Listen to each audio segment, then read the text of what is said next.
Assalamualaikum warahmatullahi wabarakatuh. Selamat siang.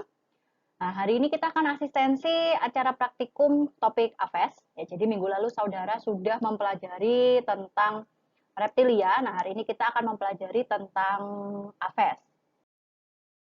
Kompetensi yang kami harapkan setelah saudara mengikuti praktikum hari ini, ya, yang pertama saudara mampu membedakan spesimen kelas AFES berdasarkan karakter morfologi dan juga topografi tubuhnya, ya. Jadi selain karakter morfologi, saudara juga harus bisa membedakan spesimen itu berdasarkan topografi tubuhnya.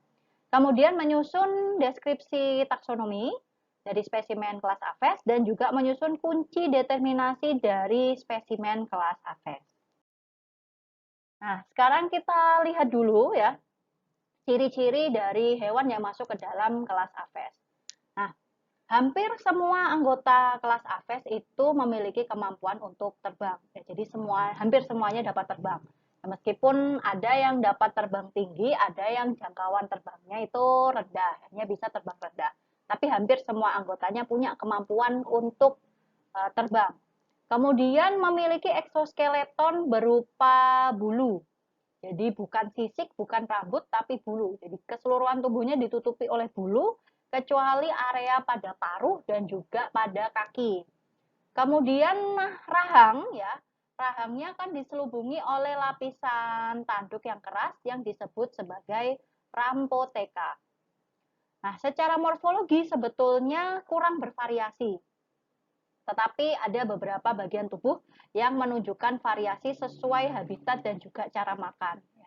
Jadi selain ciri khas morfologi, sebetulnya kita juga bisa melihat dan membedakan AFES berdasarkan topografi tubuh. Ya, jadi bisa berdasarkan pola warna dan corak secara general ya. Jadi pola warna pada kepala, pada leher, ekor ya, kemudian bagian punggung, sayapnya seperti apa itu bisa digunakan juga sebagai cara untuk mengidentifikasi spesimen atau hewan pada golongan APES karena memang secara morfologi sebetulnya kurang bervariasi, tapi memang ada beberapa bagian tubuh yang menunjukkan variasi sesuai habitat dan juga cara makannya.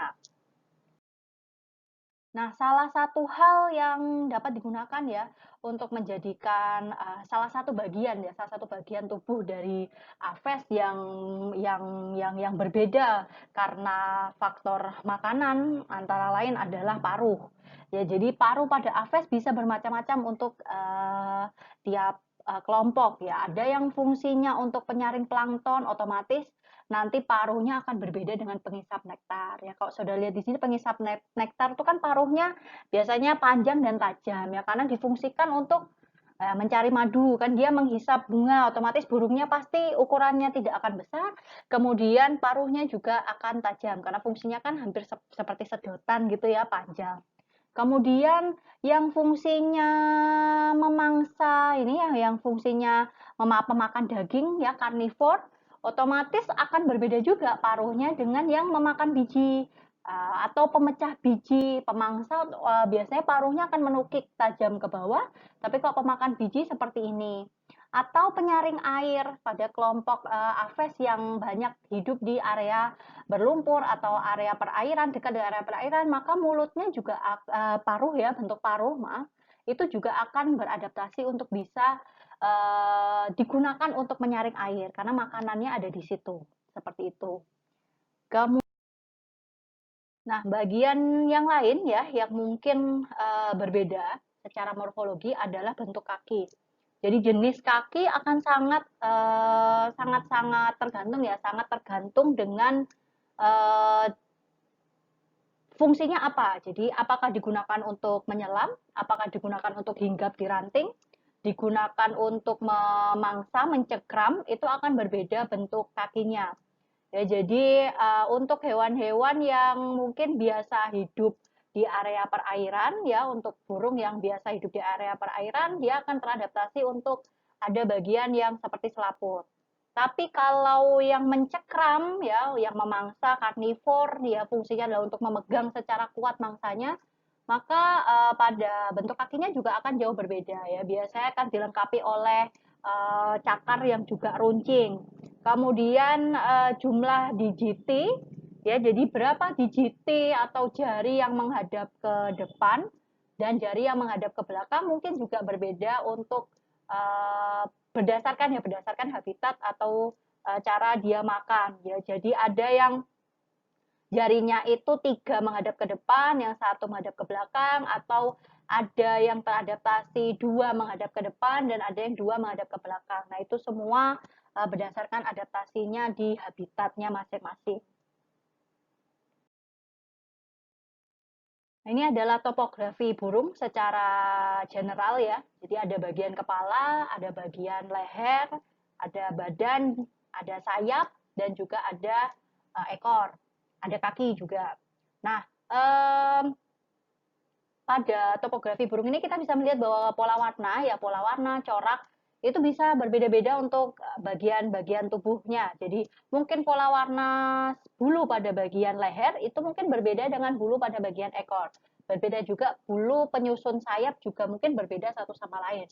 Ada yang lebih panjang, ada yang lebih pendek. Kemudian bagian kaki kan tidak dipenuhi bulu ya, warnanya juga akan berbeda.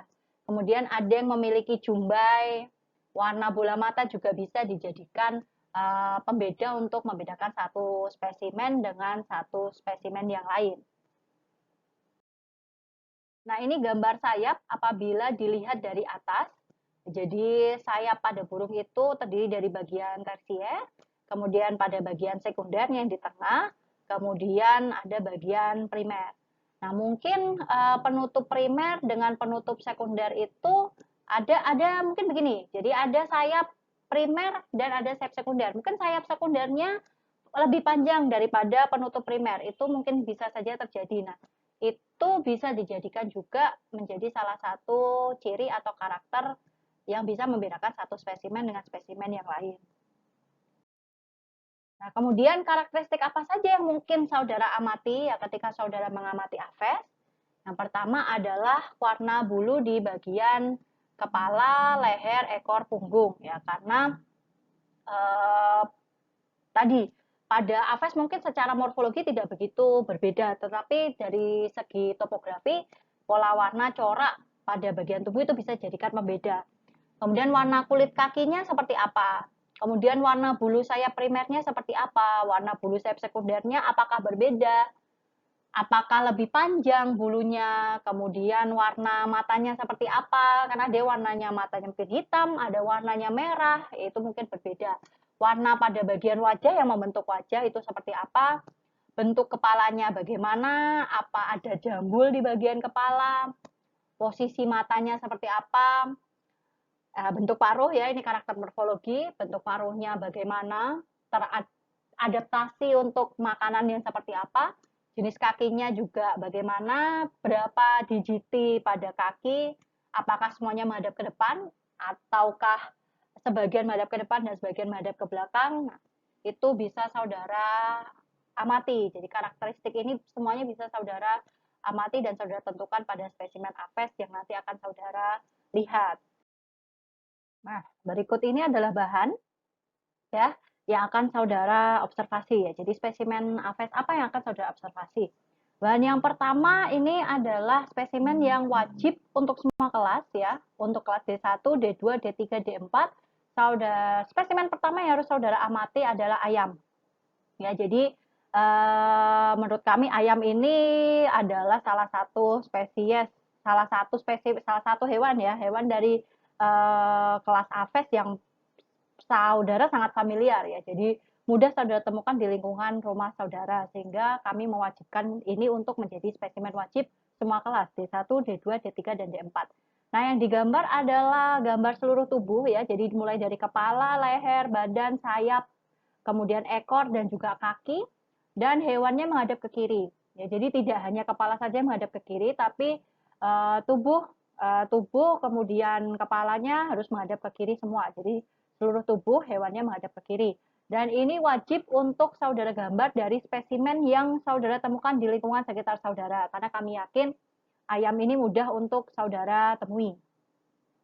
Kemudian yang kedua, ya ini adalah bahan yang wajib untuk D1 dan D3. Ya, jadi bahan yang kedua ini untuk D1 dan D3 ya adalah merpati, Columba livia. Ya, jadi seperti ini burungnya ya. Saudara juga sepertinya sudah familiar lah dengan merpati.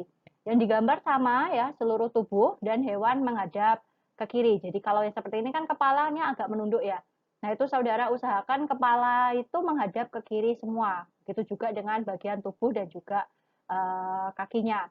Nah, jika di lingkungan sekitar rumah saudara ada, ya silakan saudara observasi sendiri. Jadi saudara gambar berdasarkan spesimen asli. Jika tidak ada, silakan saudara gunakan studi pustaka dan berikan referensi kepada kami.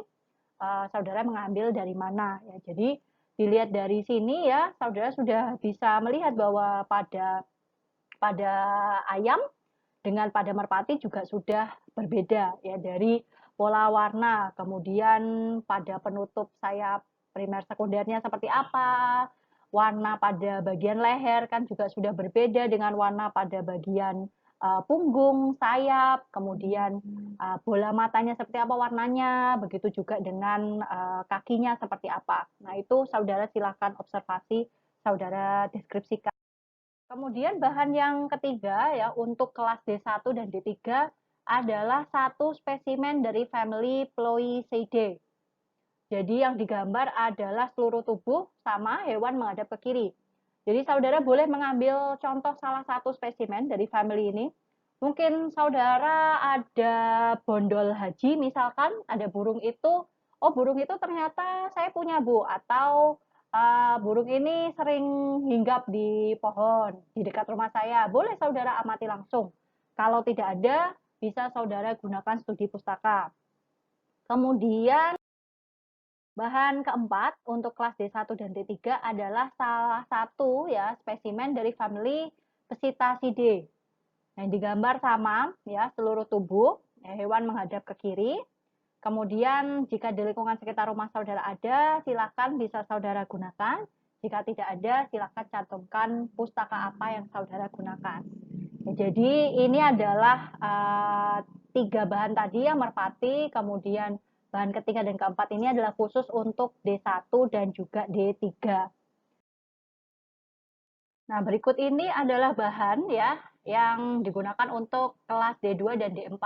Jadi, yang pertama tetap wajib ayam ya, yang kedua adalah tekukur, Streptopelia chinensis yang digambar sama seluruh tubuh hewan menghadap ke kiri. Nah, jadi tekukur dengan merpati juga sudah berbeda. Saudara bisa lihat di bagian lehernya ada bercak hitam gitu ya. Kemudian iris bola mata juga warnanya juga sudah berbeda dengan merpati. Jadi memang topografi ya, pola warna dan corak juga menjadi salah satu hal yang bisa digunakan untuk identifikasi atau kita membedakan satu spesimen dan spesimen yang lain. Kalau di lingkungan sekitar rumah saudara ada, silahkan digunakan. Tapi jika tidak ada, gunakan studi pustaka dan saudara cantumkan referensinya. Bahan yang ketiga untuk kelas D2 dan D4 adalah satu spesimen dari famili Pycnonotidae yang digambar sama seluruh tubuh ya, hewan menghadap ke kiri. Jika di lingkungan sekitar rumah saudara ada, silakan saudara gunakan. Jika tidak ada, silakan gunakan studi pustaka. Yang satu spesimen terakhir untuk kelas D2 dan D4 adalah dari famili Sturnidae. Silakan saudara pilih satu spesimen dari famili ini yang digambar sama seluruh tubuh, kemudian hewan menghadap ke kiri. Jika di lingkungan sekitar rumah saudara ada, silakan digunakan. Jika tidak ada, silakan gunakan studi pustaka. Jadi nanti aktivitas yang akan saudara lakukan ya, pertama saudara silakan cari spesimen aves di sekitar rumah saudara yang mudah saudara temukan.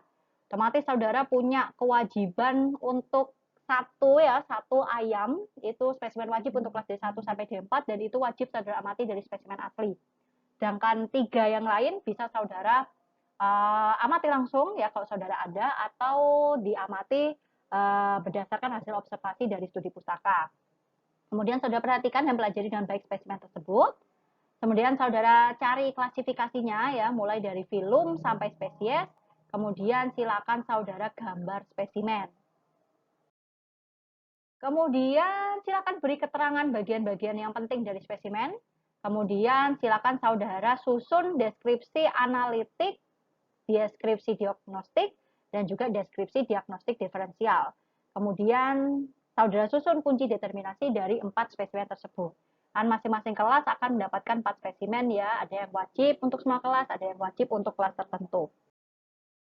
Laporan sama ya seperti pada minggu-minggu yang lalu, saudara tulis di kertas, spesimen saudara gambar sendiri, kemudian saudara berikan sistematikanya klasifikasi dulu, kemudian gambar dan juga keterangan, deskripsi analitik, diagnostik, dan diagnostik diferensial dari masing-masing spesimen.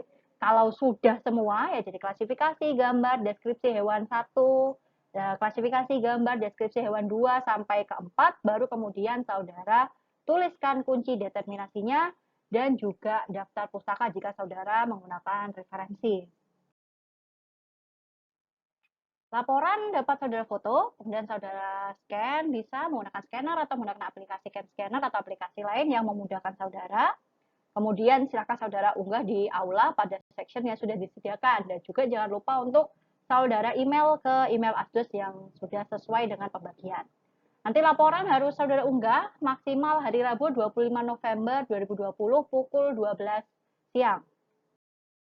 Rubrik penilaiannya seperti ini ya. Jadi ketepatan waktu komponen nilainya adalah 10. Jadi nilai maksimalnya proporsinya dan nilai maksimalnya 100.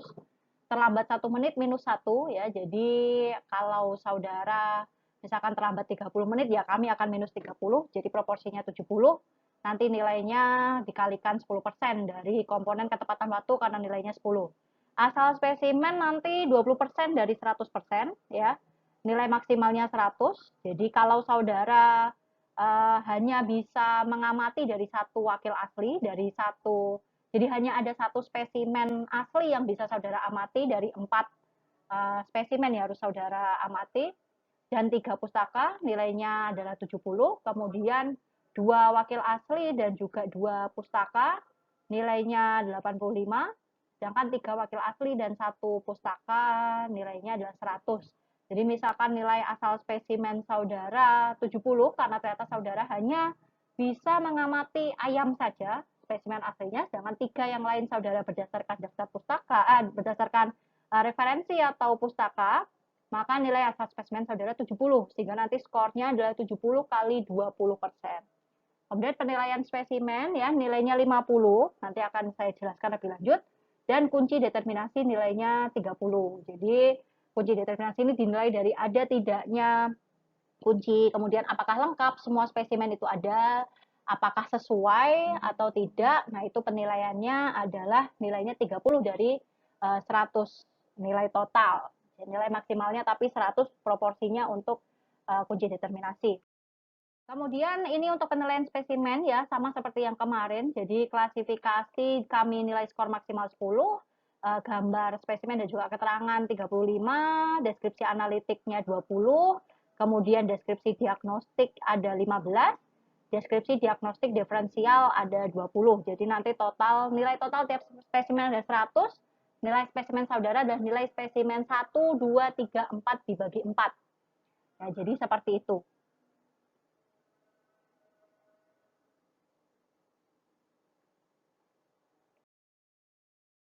Baik, seperti itu untuk asistensi hari ini. Terima kasih atas perhatian saudara. Selamat mengerjakan laporan ya. Selamat berhunting ria dengan burung-burung yang ada di sekitar saudara. Silakan saudara amati, silakan saudara observasi. Akan sangat lebih baik jika saudara dapat mengamati burung yang ada di sekitar saudara sendiri ya. Jadi tidak mengamati melalui gambar, tapi saudara akan lebih baik untuk bisa mengamati secara langsung. Terima kasih, kita bertemu lagi minggu depan. Wassalamualaikum warahmatullahi wabarakatuh. Selamat siang, salam sehat selalu.